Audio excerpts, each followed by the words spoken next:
그럼 왜 제가 프라하까지 가서 한복을 입었느냐? 프라하 국립박물관에 한복이 전시되어 있다고 들었기 때문이에요.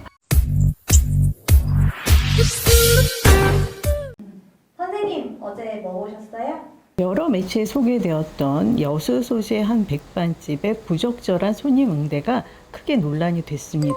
저는 단골이 되는 기준이 무조건 태도예요.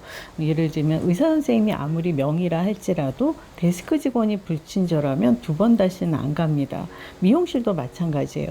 디자이너 선생님 실력 못지않게 중요한 게 스태프들의 태도죠. 그래서 욕을 먹으면서까지 굳이 먹으러 가는 그 심정이 이해가 안 가더라고요. 여수 그 집 아마 셀럽이 갔을 때는 태도가 달랐겠죠. 그게 더 문제가 아닌가요? 사람 가려가면서 친절한 거. 입맛이라는 건 개인차가 크죠. 그래서 음식을 추천할 때는 더 신중해야 합니다. 방송을 보고 혹해서 찾아갔다가 실망하는 경우가 생각보다 많잖아요. 특히 방송은 촬영 전에 협조를 구하고 합의하에 진행하기 때문에 냉정한 평가를 하기는 쉽지 않습니다. 그래서 저는 맛집 소개를 잘 믿지 않아요. 예를 들면 성시경 씨가 추천한 논현동의 그 냉면집, 또 김대명 씨가 언급한 남대문 시장의 냉면, 제 입맛에는 뭐 극찬이 과하다 싶었거든요.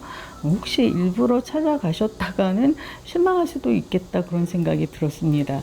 물론 그 성시경 씨가 소개한 그 집 냉면보다는 만두, 또 제육, 어복쟁반이 훨씬 추천할 만해요. 어디까지나 제 개인적인 입맛입니다. 여행 프로그램들도 비슷합니다. 일단 대부분 뭐 해당 지자체나 여행사의 협찬을 받아서 제작이 되는 경우가 허다하기 때문에 솔직하게 평가하기가 힘든 구조잖아요. 화면 속에서는 막 호들갑을 떨면서 감탄을 하곤 하지만 실제 가보면 생각보다 별거 아닐 때가 있어요. 게다가 이 드론으로 촬영한 장면 같은 거는 현실과는 많이 다르죠. 현장에서는 보기 어려운 풍경인 거예요. 그래서 기대하고 갔다가 실망했다는 분들이 나오곤 합니다. 제가 오래전부터 가보고 싶었던 곳이 있었어요. 바로 체코 프라하. 예전 공산권 국가였던 체코슬로바키아가 체코와 슬로바키아 이렇게 둘로 나뉘었죠. 언젠간 가야지 이렇게 마음을 먹었던 게 아마도 SBS 드라마 프라하의 연인 그때일 거예요. 그 드라마가 방영된 게 2005년이니까 무려 20년 만에 수건을 이룬 셈입니다. 네, 그래요. 제가 지난주에 프라하에 다녀왔어요.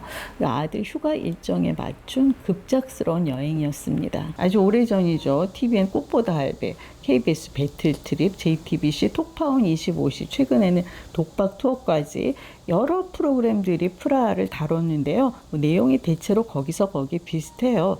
결국에는 여행자 추천 코스가 아닐까 합니다. 우리나라로 치면 뭐 경복궁, 명동거리, 뭐 홍대거리, 거기서 뭐 한옥마을, 남산타워, 뭐 한강 유람선 이런 순위지 싶어요.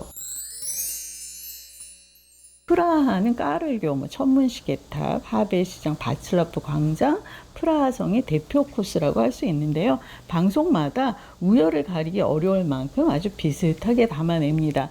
그 중에 까를교, 저는 꽃보다 할배 시리즈에서 처음 봤는데 까르교에서 그 보는 야경이 너무나 아름답더라고요. 그런데 나중에 다른 여행 프로그램을 보니까 까르교 위를 걸으면서 구경을 하는 코스인데 배우들이 당시에 워낙 연세가 있으시니까 그걸 감안해서 그냥 노천 카페에 앉아서 감상을 하셨던 거였어요.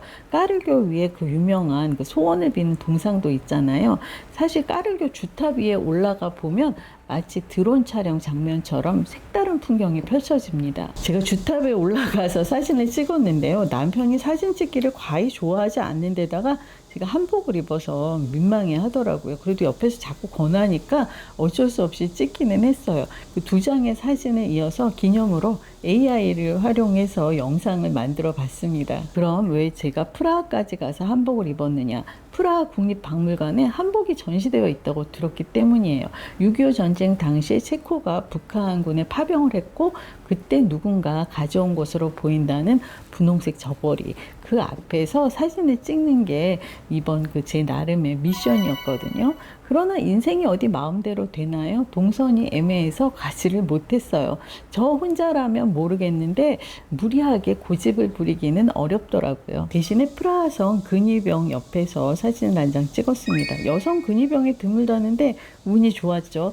근위병과 찍은 사진을 공개해도 되느냐 물었더니 괜찮다고 하더라고요. 프라하성에는 대통령궁이 같이 있어서 예전에는 가방 검사까지 아주 샅샅이 했다고 해요. 한여름 떼학볕 아래에서 30분 이상씩 대기를 해야 했다는데 막상 들어가 보면 이렇게까지 기다릴 일인가 살짝 허무할 수도 있겠더라고요. 그런데 2023년에 당선이 된 페트르 파벨 대통령이 그 검문 절차를 간소화했다고 합니다. 그 덕에 지금은 수상쩍은 인물이 아닌 한 바로 통과더라고요.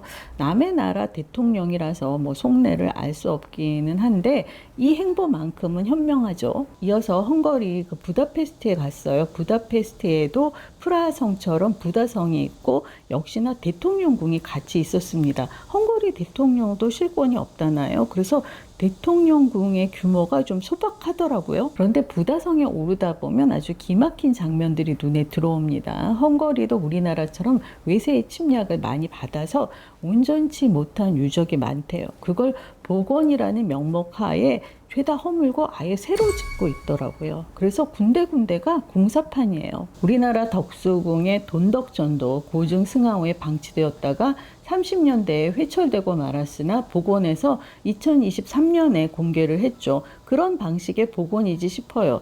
코비드 기간 중에 공사를 시작했다는데 심지어 궁전 1층을 관광객을 위한 화장실로 만들어 놓기도 했더라고요. 이게 다 20년 넘게 장기 집권 중인 오르반 빅토르 총리 정권의 정책이라고 합니다. 독재자로 거론되고 있대요, 이 사람이. 그런데 1차 집권 전까지는 엄연한 민주화 운동가였다고 해요. 부다성에 오르면 아름다운 파노라마가 펼쳐져요. 유명한 세체니 다리, 국회의사당까지 싹 다 보이는데요. 부다페스트 야경이 특히나 유명하잖아요. 유럽 3대 야경이라고. 저는 유람선을 타고 야경을 봤는데 부다성 그 어부의 요새에서 내려다보는 야경도 멋지겠더라고요. 그런데 유람선을 타면 한 바퀴를 돌기 때문에 부다 왕궁 야경까지 다 볼 수 있어요. 부다페스트 야경, 그 국회의사당 건물 하나가 엄청난 관광객을 끌어모으는 셈인데요. 새로이 복원한 말끔히 단장한 부다 왕궁을 보며 관광객들은 과연 어떤 감흥을 느낄까요? 프라하와 부다페스트의 아름다운 야경을 보면서 문득 한강 노들섬의 그 일몰이 떠올랐어요.